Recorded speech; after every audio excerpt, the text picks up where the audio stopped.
Hey everybody, it is Saturday evening and I've been out and about most of the afternoon, but I did add some new additions to my waterfall tank here earlier today, and I've not been back to check them out since I put them in there. So I can already see the one right on the glass on the front. To the left there at the top, you'll notice there's a little fish up against the glass. I don't want to get too close to it too quickly. That is a Clown Pleco. I know that is not a native fish. I long ago gave up on the idea of this being a native tank. Obviously I've got a gourami and mollies and stuff in there, so I need a cleaner type fish. I've got a lot of little bottom dwellers. My little sculpins in there are really cool and everything, but I need something that's going to actually do a job for me in there. I need something that's going to get this tank cleaned up a little bit, and hopefully this little guy here will do well enough and stay healthy and grow up to be a nice little big fish. Of course, they only get about 4 or 5 inches long. And lo and behold, on cue, there are my other additions. I put a little school of neons in here today. There should be 10 of them in there. Let's see, 1, 2, 3, 4, 5, 6, 7, 8, 9. So I see 9 of them. That doesn't mean the 10th one isn't in there somewhere swimming around doing its thing in the corner. They will do that occasionally.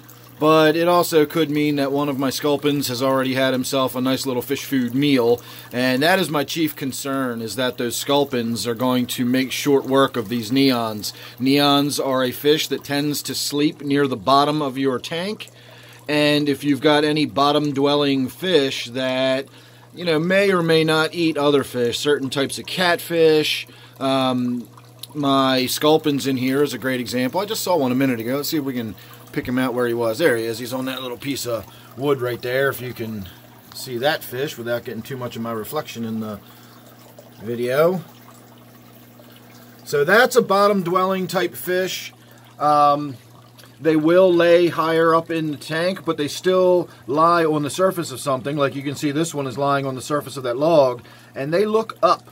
And if any little fish swim up above them, or little insect larvae or whatever swim through the water column, they launch themselves up at it, and they have a surprisingly large mouth. They can gulp down quite a bit. If you're, if you're a fish keeper and in the hobby, I'm sure by now you've realized that fish can often eat things much, much larger than you would imagine they could possibly eat them. So I've already got some sculpins that are fairly sizable, so I don't think that a young neon there would be much of a challenge for a few of those sculpins to devour. The guppies that are in here, if you're wondering about all those little guppies and how they survive, guppies tend to sleep up near the top. When I come in and turn the lights on in the morning, they all scatter. In fact, some of the guppies will actually be lying in the plant work. I'm actually going to see if we can find any that might be in there at the moment, but I don't see any. A lot of times I'll come in and there'll be, guppies will be sort of sitting in these little, you call them little pools or little puddles, and they literally have to swim across the surface of leaves and sort of wiggle their way back into the open water, as it were, and they swim away. So guppies stay high in the water column. They sleep up near the surface, or will even sort of put something between them and the water below them when they sleep. The neons, on the other hand, all sort of just hover around. They might sleep near stuff. They might try to sleep in vegetation if they can find it, but they all sleep down near the bottom of the tank, and that might be a problem with my sculpins being in there. So it's only been a day since I did my water change and my filter change, and you can already see how much reduced amount of water I've got. Now that's assuming, of course, you watch my videos regularly, or you watched my video at least yesterday where you got to see the tank running at full flow. So I'm going to go ahead and get the internal light in the tank turned on, and I'm also going to pull that filter out of there and slap a new filter in. So I'm going to put you on pause while I do the light, but then I will show you the process of pulling the filter out, because that's a simple enough procedure, and then we'll get to see immediately how much the flow of water increases. So sit tight. Alright, now I know you can't tell, but the internal light in the tank is on, and I've got myself some polyester batting. I basically just roll it up into a wad like this, and back here we've got a simple line, and then you just pull the wadding out of that, And if it's in the form of batting, I can pull it out in one clump like that. And now you see it really does put a lot of filth in the water when I pull it out of there. But you can instantly hear the amount of water pick up. And so now I basically just take this one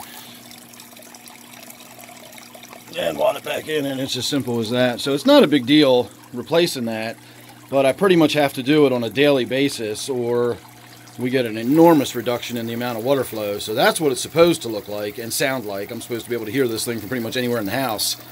And within a day or two, it'll be back to what we just saw, where it'll be very, very low water flow. So it seems kind of interesting that the neons tend to be staying up near the front of the tank. Of course, now, as I said, the tank is all cloudy. I'm also interested in the fact that Clown Pleco there is so bold staying on the glass like that. I tend to find that they usually are skittish when I walk in the room or start talking or get too close to them or mess around with anything in the tank or the lighting or anything. They tend to scurry and skitter and hide. I was actually expecting not to ever see that fish again. I was going to look for signs of it being in there, you know, clean marks and scrape marks, but I was not expecting to actually see that fish again. I do have tanks where I seldom see my little plecos that go in there. So let's have a little look around back since I got you here. This is what I think of as my secret tank, and it's a lot more brightly lit now that I've got the internal light going on in the tank, and you can really see the fish back here. And this part of the tank has a lot more swimming room in the back. It's a lot less crowded with all of the rocks and everything. I did have a really big flat rock sitting right here that looked nice, but it just completely blocked the view to the front of the tank. And if you can see all this stuff here, that's actually my peace lily that's out on the front of the tank. So we're looking straight through and out the other side of the tank. And as a result, you get to see a whole different perspective of what it looks like. You almost feel like you're underwater with the fish back here, as opposed to seeing all of the, you know, the light source and the bushes and the trees and all of the greenery and the waterfall and everything else back here. It's actually almost kind of like being in the pool or behind the waterfall or something. I don't know. I just think it's neat. It just feels like a completely different tank. So there you go. That's my little update on the waterfall tank. We've got a rubber lip Pleco. I'm sorry, we've got a Clown Pleco. And we've got a bunch of neons in there. So we'll come back around to the front here. And since we just got a little glimpse of it on camera, I've got my new package from Amazon. I told you I was going to try a new one of these. That filter I had in my T-bar tank over here had failed, and I'm just using a little 50-watt glass heater that really doesn't cut the mustard. So I decided, since the first one I got was defective, I'll give everybody a chance. You know, anybody can have a defective product. It doesn't mean that their products in general are going to be bad. So it has showed up. I haven't got it in the tank yet, but I am going to be doing a video talking about that in the near future here. We will get that taken care of. And I'm going to wrap that up and say goodbye. Thanks for watching. Make sure you subscribe. That way you don't miss anything I got coming up. You never know what it's going to be. And of course, occasionally I will do a live stream. I haven't really had anybody shouting for me to do any live streams lately, so apparently they're not as popular as I was thinking they might be. So if you want to see some live streaming or whatever, let me know. Otherwise, I'm going to assume that people weren't that into it, and I'm probably not going to do too much more of it just when the mood strikes me. So again, if you're subscribed, you won't miss any of that or anything else. So thanks again for watching, and don't forget, of course, this one here is my waterfall tank.